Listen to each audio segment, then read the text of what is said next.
So very good morning. Welcome to the lecture on Inorganic Chem 2. So in Inorganic Chem 2, in Inorganic Chem 1, so we are going to discuss the first lecture, so which is the keys to the study of chemistry. So in Inorganic Chem 1, we are going to discuss mostly physical chemistry,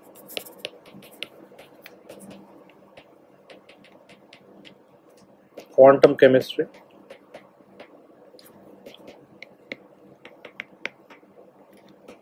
and bonding. So these are the three parts in the entire course of Inorganic Chem 1. So once we are complete with these in Inorganic Chem 2, we'll talk more about the general chemistry or the inorganic molecules. So in this first lecture, let's discuss. So this is the lecture outline. So we'll discuss some fundamental definitions, and then we'll talk about the chemical arts and origins of the modern chemistry, and then we'll see the scientific approach of developing a model, and then we'll talk about problem solving in chemistry, measurements in scientific study, and finally complete it with uncertainty in measurement. Right? So let's start with the first concept, chemistry. So what is chemistry? So chemistry is the study of matter and its properties and the changes that matter undergoes and the energy associated with these changes. So this is chemistry. So what is matter? So whenever we discuss the term matter, matter means anything that occupies a certain amount of space. So to make it much more clear, what we do here is anything that has both mass and volume. So if it has both mass and volume, we can call it matter. So the stuff of the universe, so such as books, planets, trees, professors, students, you and I, every person around you and everything in the universe is matter. Composition. So composition is basically the types and the amount of simpler substances that make up a sample of matter. For example, let's say if you're making a small soup. So in soup you have multiple quantities that are being added. So the amount of those quantities that you're adding and the type of quantities that you add will make up a sample of that matter. So that is called as a composition. Next, what are properties? Properties are the characteristics that give each substance a unique identity. So what differentiates say water from kerosene is its properties. So kerosene burns but water does not burn. Right? So these are things that are generally called properties. So we'll discuss more about this as we go along in the chapter. So let's talk about physical properties and chemical properties. So what is a property in general? We talked about property is the characteristic that gives each substance a unique identity. Next, let's talk about physical properties. So physical properties, the name itself says these are physical, meaning that things that you can feel, meaning that properties of a substance, they show itself without interacting with another substance. For example, color, the melting point of a body or the boiling point of a body, and the density, all of these are physical properties. What are chemical properties? Chemical properties are the properties of substance that shows when it interacts with or transforms into other substances. For example, a property of that would be flammability and corrosiveness. So how ready is it going to rust and how flammable a substance is depends on its chemical properties, but not on its physical properties. So physical properties are things that that the properties of a substance without them interacting with any other substance. So chemical properties are when they interact with other substances, what happens to it is the chemical property. So what is the difference? So when we talk about a physical change, if you take water from, for example, ice converting into water.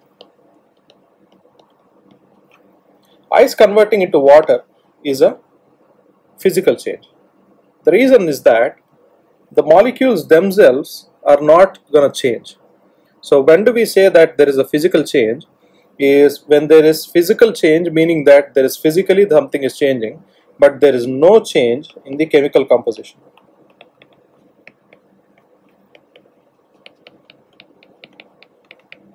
So in all of these substances, you still have H2O where you have 2 hydrogens and 1 oxygen. So there is no change in the molecule itself, right? So each molecule stays the same. So notice that the molecule stays the same. But what is a chemical change then?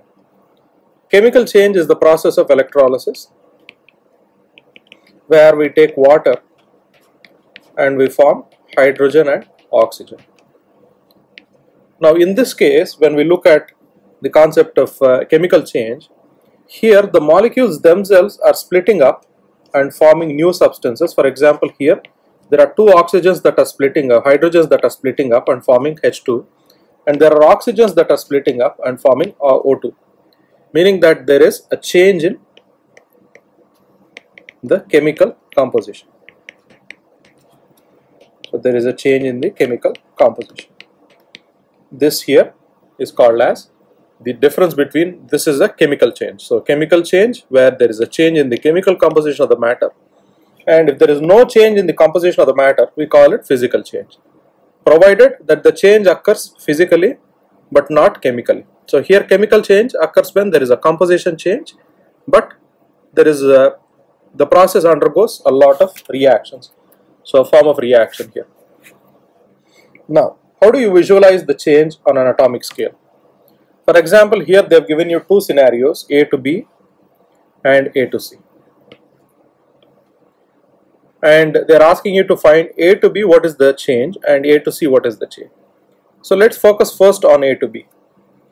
When you notice in A to B, the composition here you have two red and one blue, and you're ending up with one red and a blue and two reds separately, meaning that these are undergoing chemical composition. So there is a change in the chemical composition. So which means this here is a chemical change. So when there is a change in the molecule itself, we call that a chemical change. Next, let's look at A to C. In A to C, if you look at the molecules themselves are not changing. All of them stays the same. So all of them have the same two reds and one blue. So which means what is happening basically is that they are trying to condense themselves and form a structure. So they are forming a structure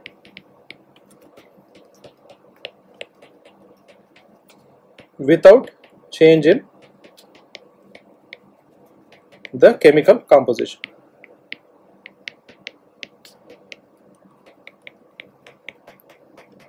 This is the sense of a physical change. So whenever there is no change in the physical state of a system, so whenever there is a physical change in the system but there is no chemical change, we call that the physical change.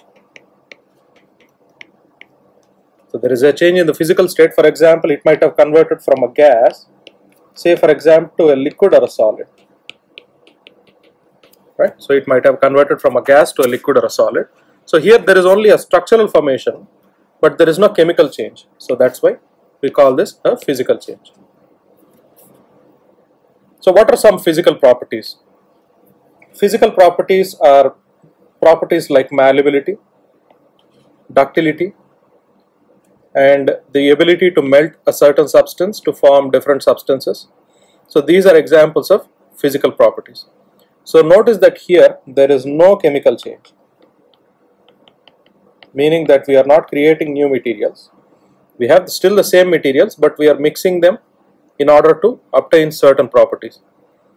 What are chemical properties? For example, if you slow formation of a blue-green carbonate in moist air reacts with reactant with, so if certain things react with nitric or sulfuric acid and slowly forms deep blue solution in aqueous ammonia. So these are examples of chemical properties. Right? So if there is no chemical change, then there is physical properties. Chemical properties when there is chemical change in itself. So the states of matter. There are in the universe we generally mainly look at three states of matter: solid, liquid, and a gas, because these are the most prevalent forms of states of matter. A solid in general is something that has a fixed shape and volume. So it might be hard, soft, rigid, or flexible. It doesn't matter. Then if it has a fixed shape and has a fixed volume, then we call it a solid. But what differentiates a liquid from a solid is that liquid basically takes the shape of the container that you put it in, provided it always occupies a fixed amount of volume, and a liquid always has an upper surface. It's not the same as solid. A solid does not have an upper surface, and it always has a fixed shape, right? It does not morph itself into some other shape. Next, a gas has no fixed shape and also no fixed volume, so therefore there is no surface. So this is a gas.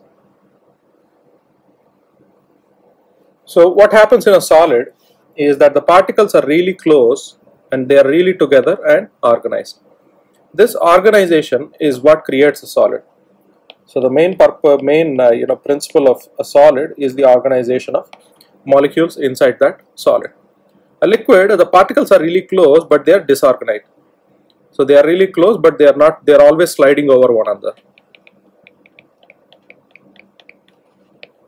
Right, so they are sliding over one another. This is an example of a liquid.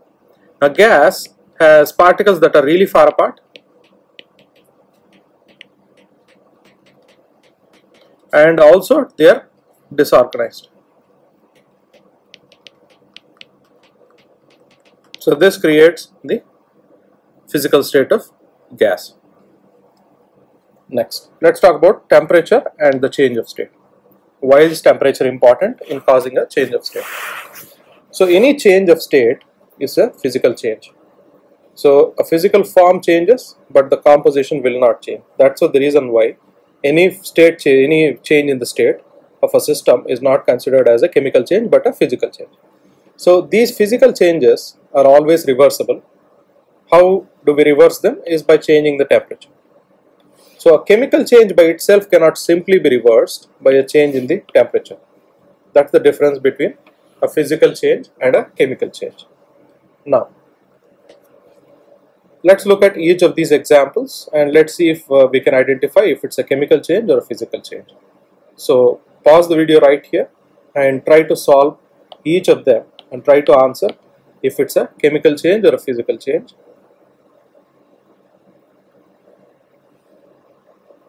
So now, let's talk about energy in chemistry.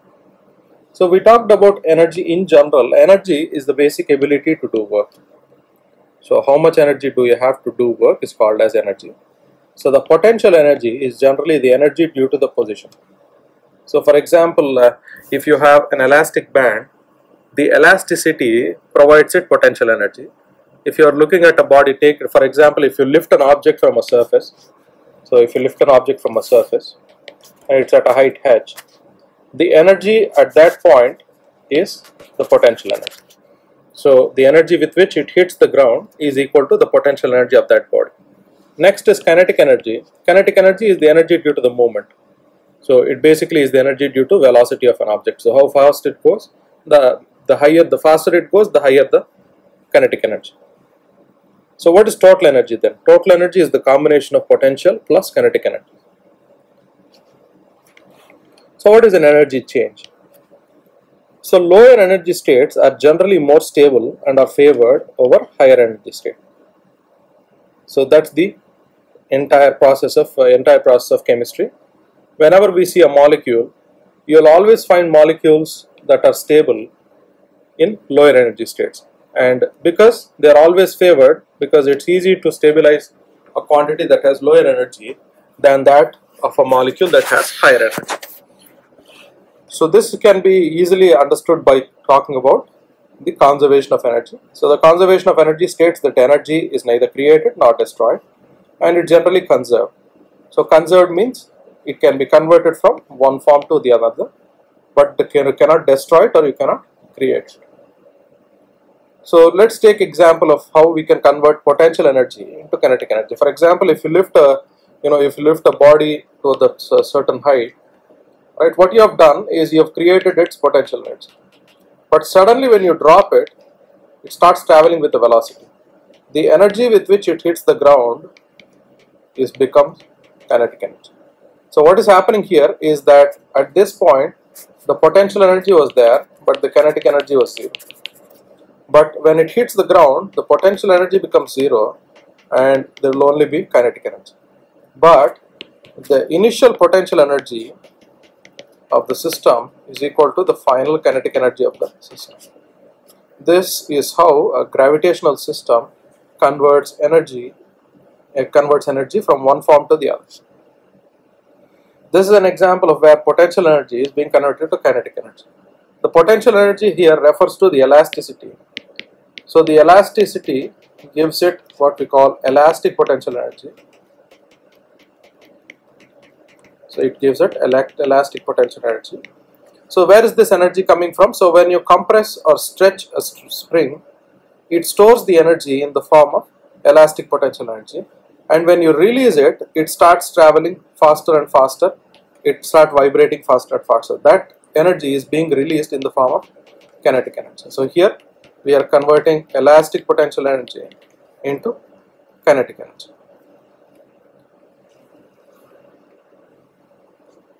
So another example of that would be electrostatic potential energy. So the potential energy due to the charge. So the motion then causes it to become much more stable. So that is the change in potential energy equals kinetic energy. And then you have energy from fuel or chemical potential energy. This is an example of a car that takes in petrol or gasoline, and it converts the chemical potential energy into the kinetic energy of the vehicle. So this is an example of kinetic energy transfer. Next, let's talk about the scientific approach to understanding nature. So what is the scientific approach, or how do you conduct scientific research? So the first step is to observe. All the observations are basically natural phenomena or measured events, and can also be a natural law if it's universally consistent. After you have observed something, what you do is to explain a certain phenomena, you put forward proposals that explain that observation. Next, what do you do next is you put a procedure to test the hypothesis that you have formulated, and you measure one variable at a time. Now, if the hypothesis does not work, then it is revised, and if the experimental results do not support them. Next, once you think that the experiment supports it, then we model the substance. So we make a model or a set of conceptual assumptions that explains that the data from accumulated experiments and predicts related phenomena.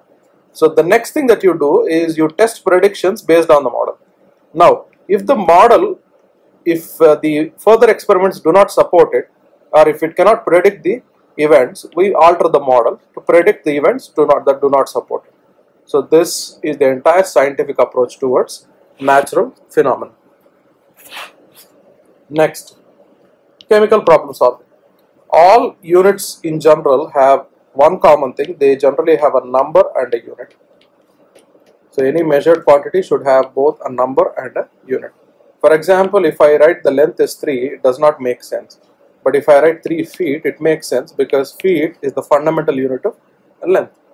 Now this is the fundamental part that you require to understand that this is a certain quantity.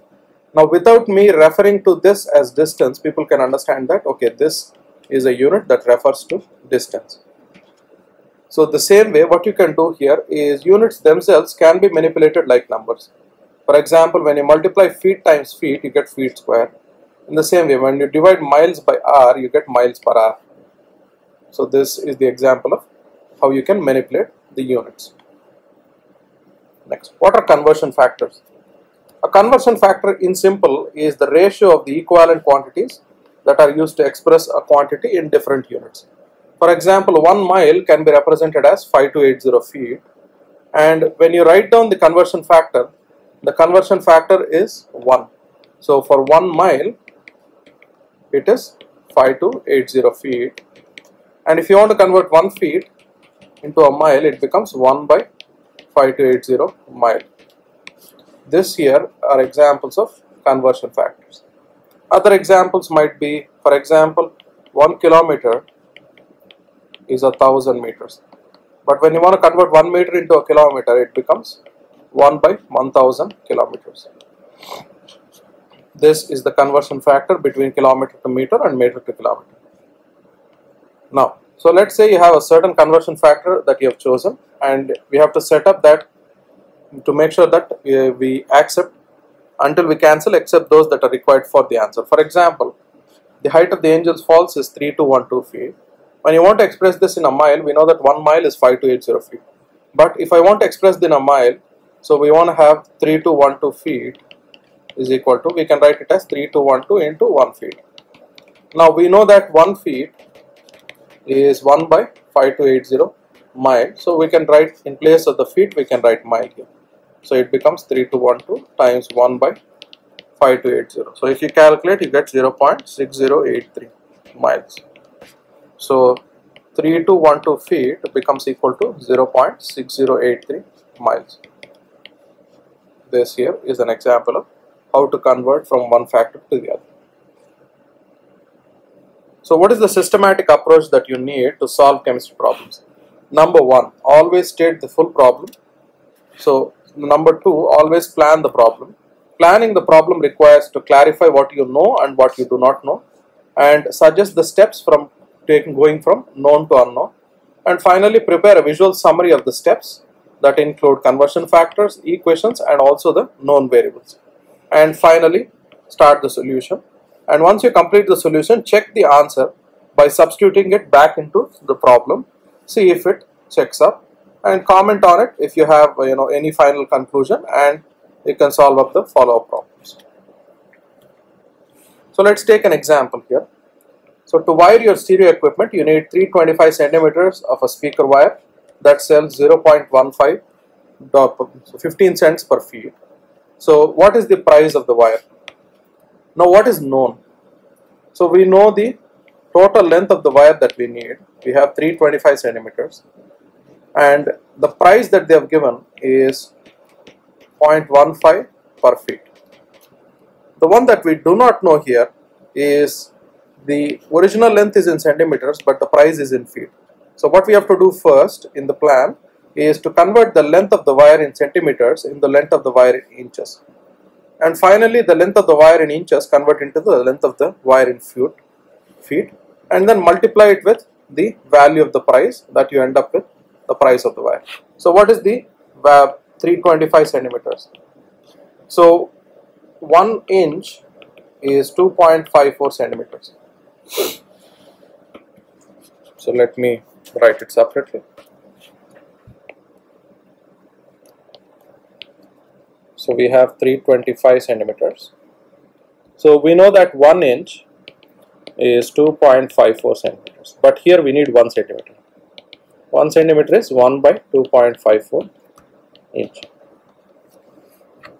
So now what do we have here? We have 1 centimeter equal to 1 by 2.54 inch.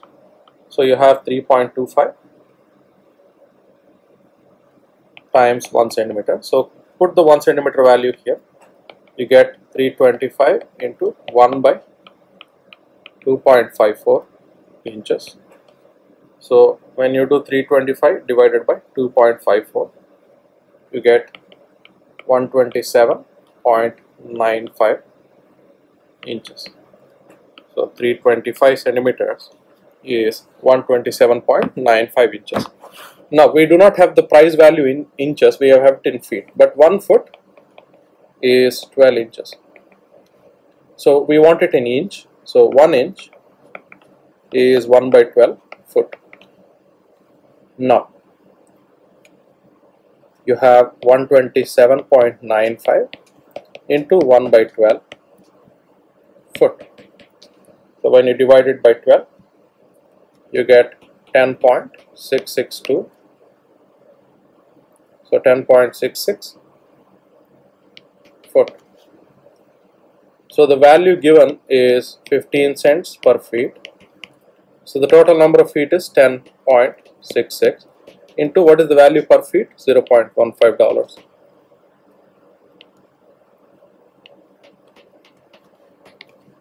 So the value becomes $1.59, 599. So when you round it off, you should get $1.60.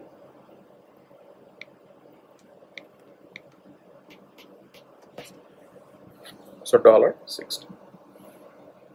This here is how you convert from one unit to the other unit and how you use the problem solving process. So So what are the SI units that we generally use for different quantities? The base units for mass is kilogram, for length is meter, for time is second, temperature is Kelvin, electric current is ampere, amount of substance is mole, and luminous intensity is candela. All these 7 quantities form what we call fundamental quantities. So these are the quantities from which other quantities are derived. So next, what are the common decimal prefixes we use? If you go from the upper side, so when you start from 1 here, if you go up, you get deca. So until 3, you only go 1 power up. So you get 1 hecto and kilo. From 10 power 3, we enter multiples of 3. So 3 times 2, 6. So that becomes mega times 2. So 3 times 3, that gives you 9. That is giga. 10 power 12 becomes tera. Next, let's look at the downward side. So deci is 10 power minus 1. Centi is 10 power minus 2. Milli is 10 power minus 3. And after that you enter multiples of 3. So 10 power minus 6 becomes micro. 10 power minus 9 is nano. 10 power minus 12 is pico. And 10 power minus 15 is femto. So why do we need these? So these are used to represent large quantities and really small quantities. So you have really large quantities and really small quantities. We use these prefixes to measure to a larger units. For example, let's say if you had you had a unit, say 2.5 into 10 to the power of 6 kilograms. So you have 10 to the power of 6 let's say 10 to the power minus 6 grams. What you can write now is you can write it as 2.5 micrograms. Right, so tera is represented by capital T, uppercase T, giga is uppercase G, mega is uppercase M, kilo is small k, hecto is H, deca is DA, deci is D, centi is C, milli is small m, micro is represented by mu, nano by M, pico by P, femto by F. So these are the symbols that you can use as prefixes. So micrograms, I'll write mu G. So these are some SI to English equivalents. So these are things that are commonly used in the US, but not so much anywhere else in the world. So just as a as a common sense, so you can go through them as you want.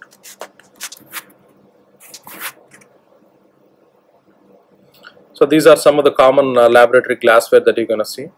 So you're going to see a lot of pipettes. You can see operated pipettes. You're going to see thin glass jars. So these are examples of common laboratory volumetric glassware. Now, so let's try to convert into units of volume. So the common units of volume that are used, the actual SI unit is 1 meter cube. 1 meter cube comes from the factor of 1 meter times 1 meter times 1 meter. This you get from a cube. So this is a cube of 1 meter times 1 meter times 1 meter. So if you have a cube of 1 meter each length, that gives you a volume of 1 meter cube. But the common unit used is centimeter cube. Centimeter cube refers to 1 centimeter into 1 centimeter into 1 centimeter. So when you want to convert 1 meter cube into 1 centimeter cube, so 1 meter cube is 1 meter whole cube. So 1 meter can be written as 100 centimeters. So it basically is 10 square centimeters whole cube. So when you multiply the cube, you have to use the number as well as the unit. So it becomes 10 square cube into centimeter cube. So you get 10 power 6 centimeter cube. So 1 meter cube is 10 to the power of 6 centimeter cube.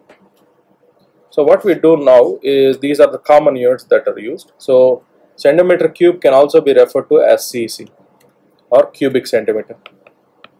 Right? So it's called as cubic centimeter.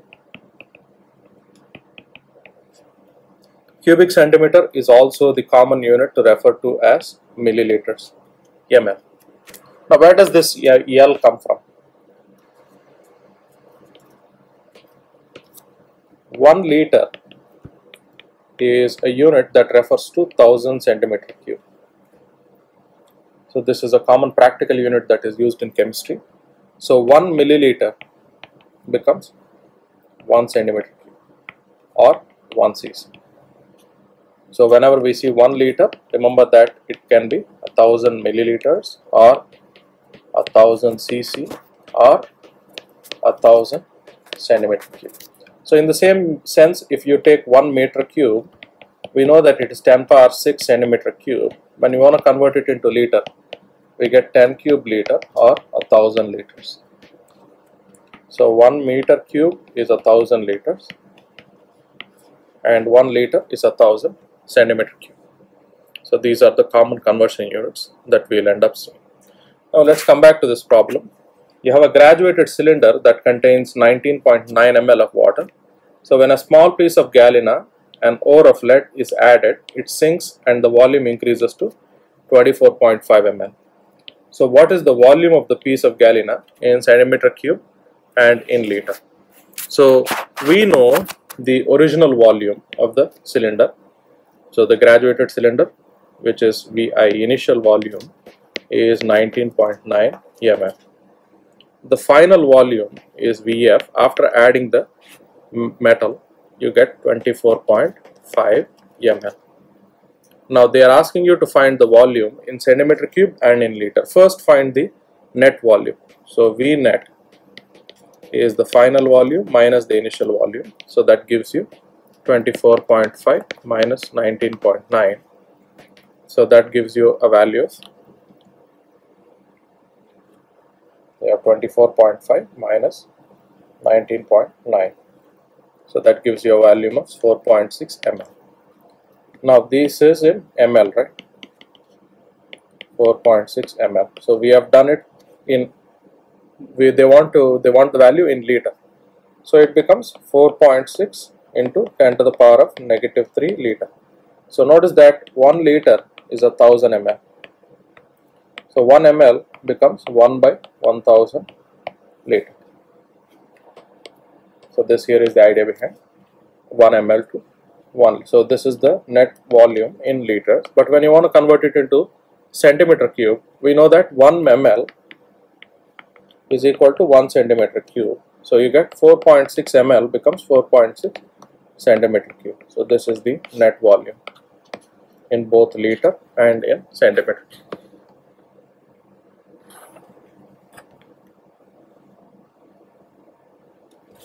So in the same way, try this problem. So here they have given you many international computer communications are carried out by optical fibers laid under the ocean floor. So if one strand of optical fiber weighs 1.19 into 10 power negative 3 pounds per meter. So what is the mass of the cable made of 6 strands of optical fiber enough to link New York and Paris? So where they have given you a distance of 8.94 into 10 cube kilometer. Now what is the main problem now? So they have given you the length in kilometer of the fiber. First convert it into meters. Then find the mass of each fiber. So for that multiply the length. So length and the density. So this value pounds per meter. Next finally multiply it with the mass. You get the final mass of the cable. So that's how you get it. And here they are asking that there are 6 individual fibers. So for each cable they need 6 fibers. So for multiply 6 fibers with that value, so you end up getting the mass. So there is the solution on this slide, so you can use this as your reference.